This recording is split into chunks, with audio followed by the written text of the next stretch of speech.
Okay. All right. Good afternoon, everybody, and welcome to the University of Missouri, St. Louis.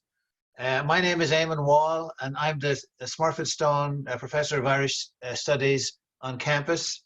I'm not on campus at the moment. I'm in my basement in Webster Groves, but I am there in all the other places in your where you are today. Um, this begins the 20th year of Irish concerts and lectures and readings at UMSL. And over the last 20 years, we've reached thousands of people, and we hope to continue on for many more years to come. Before I introduce our performers for today, just a special thanks to Leanna Constantine, is the interim director of UMSL Global, and to Babel, who's the senior program coordinator at UMSL Global. And without Leanna and Bob, none of our events would happen. And in particular, thank you today to John Baldwin, who is coordinating the performance from the Focal Point in Maplewood. And a big welcome to everybody, and from our students, our members of our St. Louis community, and maybe people from overseas. I mean, one of the great things about these Zoom events is that you can be anywhere. Two events, upcoming events to remind you of. Our next event will be on October the 13th at 12:30. Professor Tim White of Xavier University and Krista Corrigan of the Standard & Poor's office in Dublin will be discussing Brexit and Ireland, you know, a very topical subject. So that will be 12:30 on October 13th. And then on November 10th, the Irish writer Mary Maddock will be doing the American launch of her new book for us, also at 12:30. Mary is a native of Westport in County Mayo, and now she lives in Galway. And today we are thrilled to welcome Eileen Gannon and Robert Ryan. Eileen Gannon is a St. Louis native and one of the top Irish harp players in the world. She's won numerous accolades, including the highly coveted senior harp title at Fleadh Cheoil na hÉireann, the World Music Championships. She's a bachelor's degree in music performance from St. Louis University and a master's in ethnomusicology from the University of Limerick. Eileen, like Robert, has performed all over the world, including representing Ireland at the World Expos in Shanghai, China, and a few years ago in Milan, Italy. And I'm sure, like all of us, she's hoping that her travels will resume before long. And performing with Eileen today is Robert Ryan. And like Eileen, Robert is a child of the Irish diaspora. He's a traditional Irish fiddler who grew up in London, immersed in the hugely important traditional and thriving Irish musical community of that city. He was encouraged to learn the tin whistle from a young age and took up the fiddle at the age of 8, learning from the great Clare fiddler Brendan Mulcair. And now he lives in St. Louis, where he's performing and teaching and doing all kinds of things. And over the last few months, both Eileen and Robert have been recording a new CD, and I think it's in the works and almost done. I just want to just also thank our partners today. All our Irish music events are in partnership, one way or another, with St. Louis Irish Arts, and both Eileen and Robert teach at St. Louis Irish Arts, and one of the founders and directors of St. Louis Irish Arts, Helen Gannon, is out there today listening. So we are always thankful for our relationship with St. Louis Irish Arts, and it's the largest Irish music school in the United States.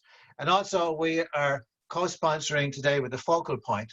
And the Focal Point is a treasure of a venue in Maplewood, and where all of the great traditional Irish musicians and bluegrass musicians and a lot of the English folk musicians have played.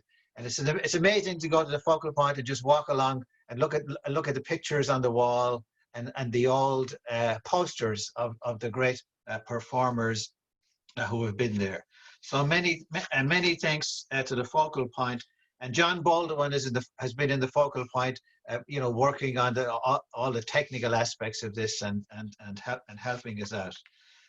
The performance today we'll have Eileen and Robert will play for 45 minutes. Then we'll have a break for questions and answers. And then at the end of the questions and answers, then they'll play a few more tunes to take us out. So enough from me. It's a great pleasure, a great honor to welcome Eileen Gannon and Robert Ryan to the University of Missouri, St. Louis. So go ahead. Thank you, Eamon. Thank you, Eamon. We are delighted to be here for you today. Thanks to UMSL and the Focal Point, as Eamon said. It's great that we were still able to put on this concert for you, even though it's not in the actual UMSL buildings. We're going to be playing you a selection of music from our upcoming album, which Rob will give you loads of history on, and you'll be an expert. But I would just like to tell you, you're going to see me doing a lot of things on this side of the harp that you can't see. But all it is there's a lever on each string. And if my left hand goes up to start messing around up here, I'm going to be changing the pitch of the string so that I can get into different keys and modes and things. And you're welcome to think of questions about the actual instruments for the end if you would like. Yep, welcome. Good afternoon or good evening, depending on whereabouts in the world you are. Before we start playing, I'd like to just give you a little bit of background, some of the music that we're going to be playing. Much of the music we play is jigs and reels and common dance music from Ireland, and the kind of music that gets played in sessions. A lot of what we're going to be playing here today is not very session friendly music. It kind of comes from a slightly older repertoire. I've got a book here. Much of the material we recorded is from this collection here. It's called Petrie's Complete Irish Music, 1,582 traditional melodies collected in Ireland between around about 1850 and 1860.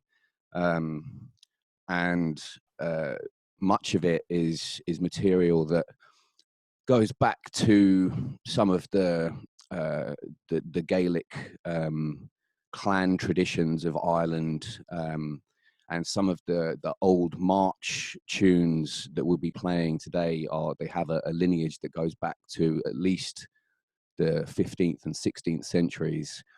And they're quite different in structure. They would have originally been played on the old Irish harp and the types of bagpipes that were played then. And then from the 16th century onwards, they would have been played on the fiddle. So the fiddle, even though it's an Italian instrument in origin, it came to Ireland probably in the late 16th, early 17th century in one form or another. And it's essentially the oldest instrument in continuous use in Irish music. Even though the harp is one of the oldest instruments, it wasn't really in continuous use for a long time. The pipes are kind of the uilleann pipes are fairly modern invention in comparison to some of this older music. So we've been trying to play this music with a sense of how it might have sounded. There's no way we'll ever know, but we're trying to kind of create a sense of its stateliness and elegance and its antiquity. So hopefully that will be apparent. We're going to start off with a 9/8 march, which is actually called the Fellows Jig. They had different ideas about what was a jig and a march and stuff like that back then. The second one we're going to play is a slip jig called the Freeze Breeches. And then the last tune is called the Cauliflower Jig. And these are all tunes that we took out of this collection. So they're all early to mid 19th century tunes. Okay, so I'll get in tune first as well. No, my whole thing's gone. Okay. Hey.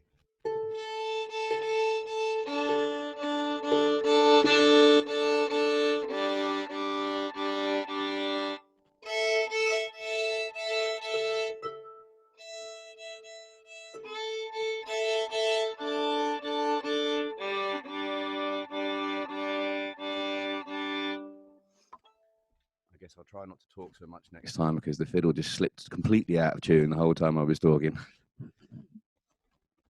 Ready?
Okay, so we're going to carry on with some more old tunes, a little bit more upbeat. These are a couple of polkas.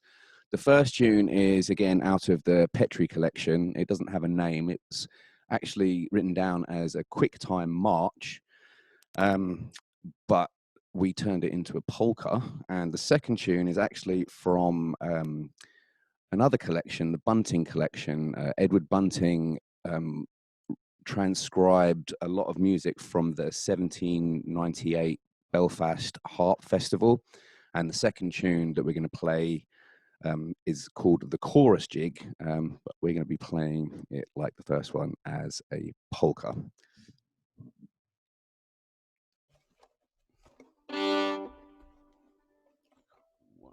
2, 3, 4.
Okay, so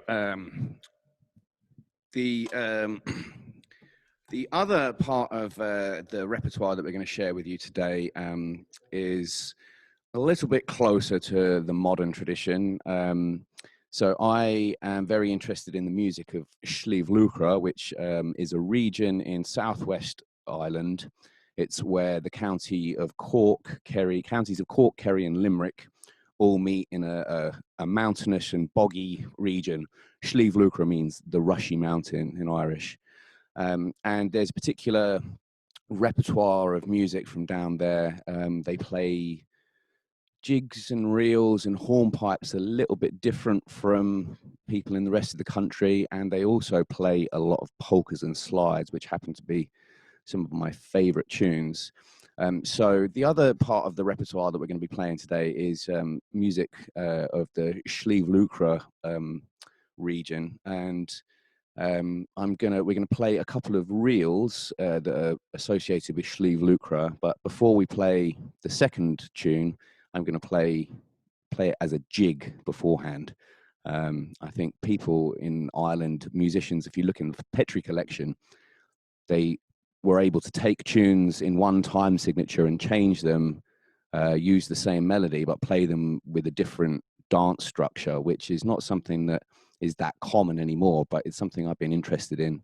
And we're going to we've tried playing the same tune as a jig and then a reel. So the jig is called the Humours of Drina, and then the reel version of it is called the Banks of the Island, which is a river in Cork. And then the last one is called the Scartaglin reel.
Right.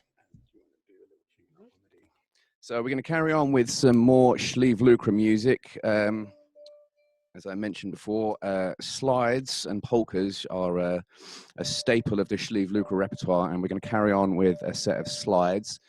The first one I think I found in a collection. It's written by the musician Terry Teahan, who lived in Chicago for many, many years, most of his life, I believe, originally from Kerry. And it's called the Four Squares on the Griddle, which is a reference to a favourite old traditional Irish unleavened bread that could be made in a cast iron on the pan, and it would be divided into four. And then the next two associated with musicians, one called Joe Sullivan's, and the next one is Kevin McHugh's. But we collectively call them the silly slides, which you should probably be able to tell why. They kind of all sound a little bit the same.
Okay, so we're gonna go back to the old school. We're gonna go back to the Petrie collection again, and we're gonna carry on with a set of hop jigs. Hop jigs are very similar to slip jigs. They're in 9/8 time or 3/2 time or 3/4 time, depending on your opinion. The first one is called the Dusty Miller, and it's actually, I think it's originally an English melody and a song. The second is called Ride a Mile, which is actually, it was a slip jig, and I changed the rhythm of it to turn it into a hop jig. And then the last one is the Rocky Road, which is a fairly probably the most well-known slip jig because of the famous song, The Rocky Road to Dublin. I believe the Dubliners made that pretty famous in the 70s. So 3 hop jigs. 1, 2, 3, 1, 2, 3.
Okay, so we carried on from our hop jig straight into a set of 2/4 marches there. Only one of them actually has a title.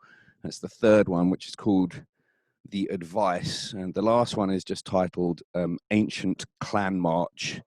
So those are, again, obviously from the Petrie collection. And my guess is that that last one probably dates back to at least the 16th or 17th century. We're going to carry on with, we'll do one more set of marches again, but we'll do some 6/8 marches. The first two are actually 3 marches, but the last one we're going to be playing as a jig. So the first one is called a Sir Patrick Bellews March. He was a landowner in Roscommon, I believe.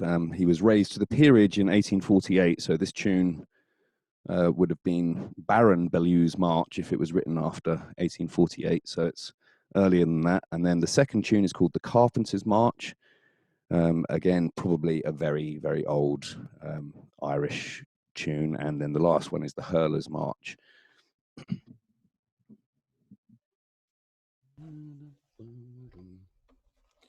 One, two, three, four.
Okay, so we will carry on. I think we'll do a set of polkas that we recorded from the album. Do Matt Hayes ones. So the first two of these I actually learned from an old LP. That's about the most modern form of musical transmission I think I have going.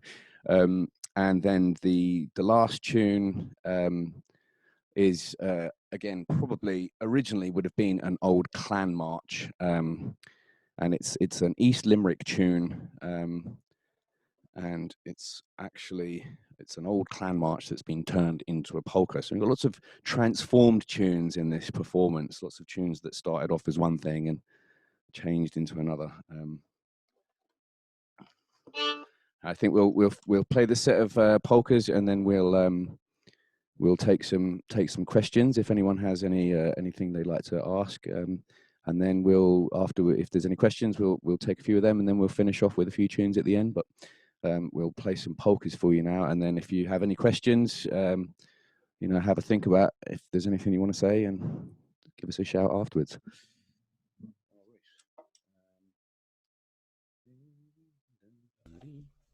Do you want to just come in on the B or something?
Okay.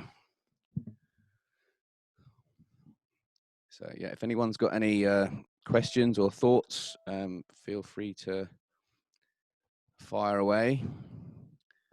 Just make sure that we've got all of the technical stuff working. Oh, okay. Okay. So yeah, I believe Eamon's gonna be reading out some of the questions, and then we'll do our best to give some answers.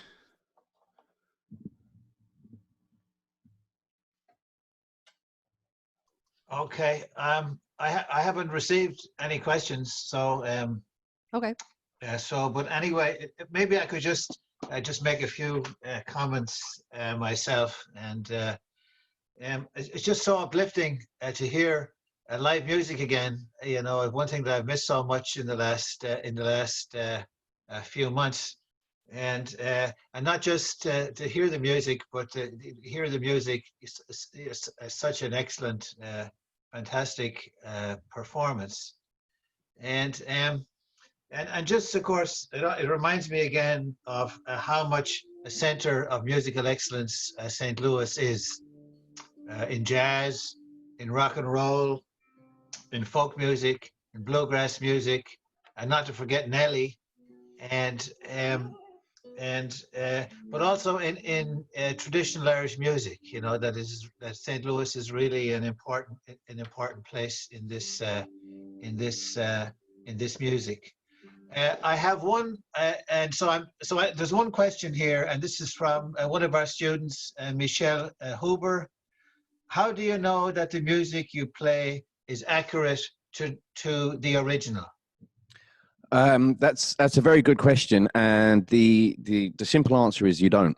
And in a way, it's an interesting question because accuracy and original are two concepts that don't necessarily factor in this kind of music. You know, some of the tunes in here could have been composed by an individual in, say, 1720, and then over the years, those tunes are being passed on to different musicians, and they might change a little bit deliberately. They might forget a little bit. They might add a little bit in. They might get mixed up with another tune. They might just decide they don't like something and replace it with something else. And over the next 200-300 years, you might end up with, there could be 20 different what we call settings. So it's the same tune, recognizably the same structural, skeletal structure inside, but it actually changes direction, or maybe it's absorbed another part of a tune from somewhere else. So, I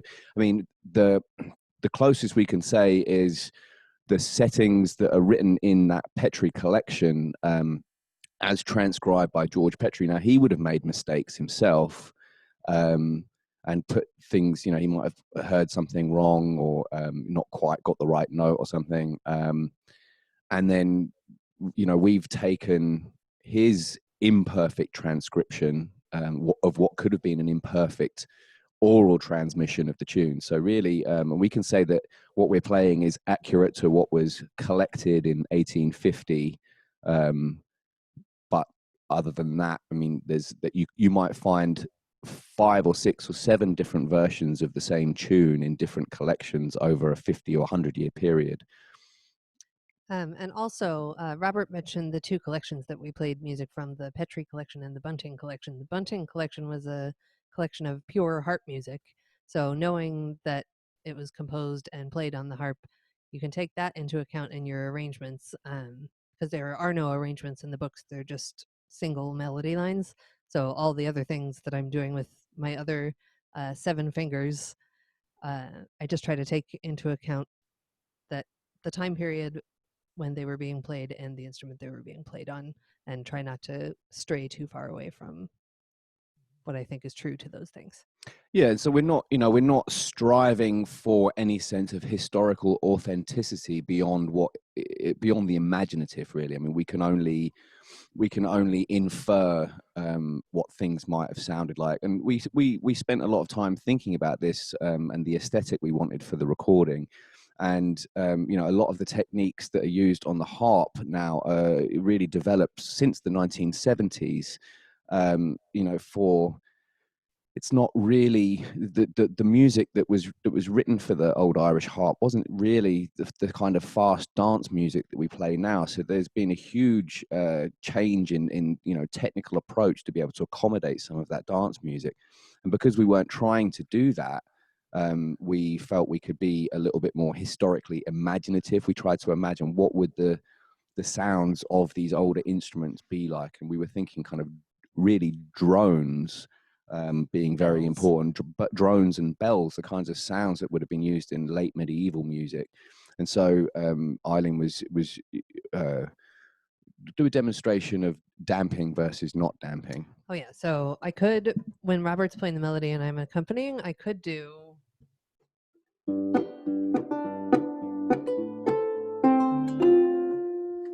Which you can probably tell immediately sounds fairly modern.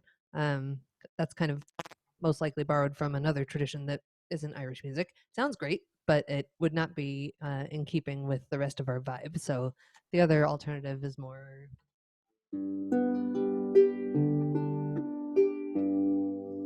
And just allowing the instrument to sort of do what it does naturally, which is just ring and ring and ring until you stop the strings. And the way that the strings, if you allow the strings to continue ringing, the interactions of the vibrations of different strings actually create different overtones, and certain kind of phantom notes and tones pop out of it. And we tried in our recording, and what we've recorded so far, we were trying to capture that as much as possible.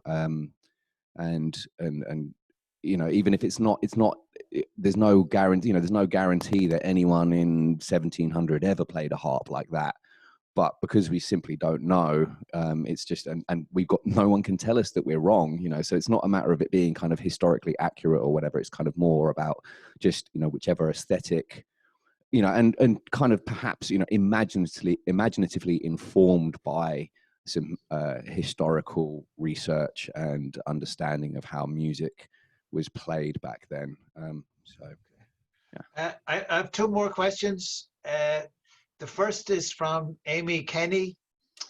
Would these pieces be considered hard to play, complex musically?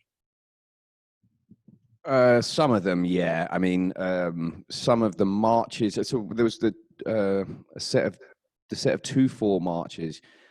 They're played in modes. I guess that, you know, modes are kind of variations. They're modes are a form of kind of keys. You know, so you've got different scales, and we have 4 tunes all in the same key. They're all in the key of G, but they're actually at least 5 or 6 different modes, and they're the kind of modes that we no longer have a name for.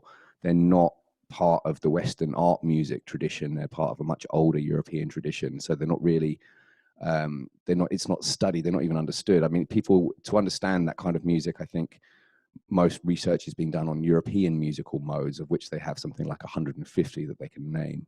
So some of them, yeah, they've got on the harp particularly, they have so many lever changes and so many changes of mode, and even in the scale, it's an F sharp in the ascending part of the scale, and then it's an F natural in the descending scale.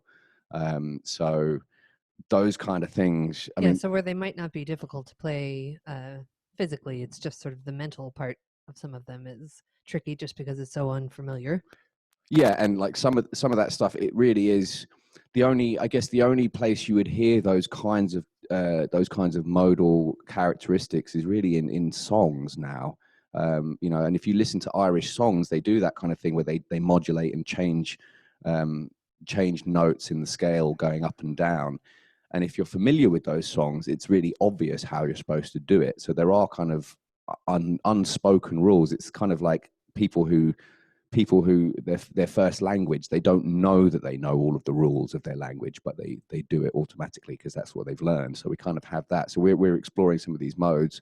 So yeah, it was very difficult to kind of until we became familiar with them. They seemed very unfamiliar, very alien, and, you know, going in a different direction from what we expected. And that was kind of what attracted us to them. But I mean, say for example, the Quicktime March and the Chorus Jig, 2/4, the 2/4 piece, second piece, the Chorus Jig, collected by Bunting at the Harp Festival. I'm sure it would have been played dum da dee da ba da ba dum, kind of very slow and stately, and we're playing it, you know, probably Quite 100 and, fast. 120 BPM or something like that. So playing it at that speed makes it quite difficult, because I think it was probably a show-off piece even when it was slow for the harp players. So yeah, that took a while for the fingers to get used to that. On, I mean, it's hard enough on the fiddle, because you have to phrase the tune with the bow, and there's kind of one way of doing it, or you don't really get the rhythm. And I think it's the same with the fingering of the harp. And I think particularly, yeah, the Chorus Jig, I think, was one that required, we definitely ran out of finger energy at some point in the recording there. It's kind of definitely once you've hit that wall. So yeah, I think some of them are perhaps not, they're technically challenging because they're unfamiliar, more so than that they're necessarily very difficult tunes. Some of them Just are. sort of making a new friend. You have to get to know them for a little Right. bit. Okay. And the final question is from Wesley Bockham. What is it about the music that speaks to you? Why do you play? Well, I don't know whether Some we've got time time to answer that one. Well, I mean, first of all, we both were introduced to the music because of our background. You know, we're both born to Irish parents, Irish immigrant parents, and so we were exposed to that culture. When I was growing up playing Irish music in the 80s, there was absolutely nobody I played with, none of the people involved in Irish music in London at the time that I was aware of, were from outside of the Irish community. Everyone had an Irish name. And it probably wasn't until the 90s really, that I started seeing people who had no Irish ethnic background playing. I mean, so that's kind of that's the introduction to it. But I think I loved it when I was a kid. It was played at the house, certain instruments. I mean, when I was learning the whistle, I absolutely loved Mary Bergin, and I would sit in front of the tape player, pressing play, pause, trying to learn these tunes. I guess it kind of, personally for me, when I'm playing this music, it opens up a kind of an internal universe, and it's a form of kind of, I guess it can be everything from escape, freedom, to kind of I don't know. It's definitely, for me, it's kind of, it creates an emotional landscape which I inhabit, and that to me is, it's a kind of I think it's a kind of a mystical gift that I just feel very grateful for. It kind of a transportation or something, a certain amount of transcendence, I suppose. I mean, that's as much as I can kind of put something as personal and subjective into words, I think that's probably, what yourself. Yeah, like Robert said, it was originally for our parents is sort of a way of keeping us connected to the Irish culture that we were not immersed in completely, like the people in Ireland were. For me, it's also not only is it my profession, but it's also my social outlet, and I've met so many amazing people because of this music. And the deeper you get into it, the more people you meet, and the more beautiful the world can seem. So I thank music for showing me the world in that light. Okay. All right. There are the questions. Thank you so much. I think that's it for questions. Okay, great. All right. Well, we'll carry on. We'll play a couple more tunes. Will we? We got time for 2 more sets. Sure. Great. Sure. Okay. I think I do. Yeah, and then finish with whatever you want. Okay, so we'll play one more set of old tunes from the Petrie collection. These are a set of 4/4 marches. The first is called The Song of Una. Petri says, the Song of Una, very ancient. I have a feeling it may have been composed for one of the popular operas, early 18th century popular operas that were en vogue in Britain at the time. And there's one particular piper who composed a lot of music he composed for the Beggar's Opera, for example. And I think this might be one of those kinds of ones. And then the Fairy Troop is the second one. Again, I don't really know anything about its background or history. And then the last is called the Shanavest and Coravata, a faction tune. So the Shanavest and Coravata is the vest and cravat faction gangs from the 18th century. They were political opponents, and they would often meet at markets, fair days, election days, and they would have enormous fights between them, two factions. And as they marched to go into battle, they would have had certain songs and marches to invigorate and motivate for the ensuing violence, which was kind of just a fun hobby for them. But it kind of got out of hand. There was 200 killed on a strand in Kerry one time when thousands of them met. So they were serious about it. It's kind of a serious tune. You can hear it's kind of very somber, and the first two are kind of pretty though. So Song of Una, the Fairy Troop, and the Shanavest and Coravata, a faction tune.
Okay, so we'll carry on with some more sleeve lucre tunes. We'll finish up, and these tunes they're associated with the great fiddle players Patrick O'Keefe, and Dennis Murphy and Julia Clifford, and these three tunes. The Galtee Rangers, the Glowntarn, and Callahan's reel, they're played together in a set in Sleeve Lucre. And if you in Sleeve Lucre, if you start the Galtee Rangers, everyone will go into the second tune afterwards, regardless of what your actual intention was, and they'll steamroller right over you. And the three tunes together are played at the end of a session in Sleeve Lucre, and they're known as the Sleeve Lucre National Anthem.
Thank you all.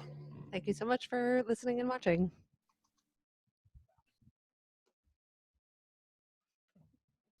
And thank you so much to Eileen and to Robert, and thanks to everybody for listening in today, looking in and tuning in. We look forward to seeing you at another one of our UMSL Global Irish Studies events. The next one is on October 13th. If you need any information, you can get in touch with me via phone or email. Thanks so much, and have a great day.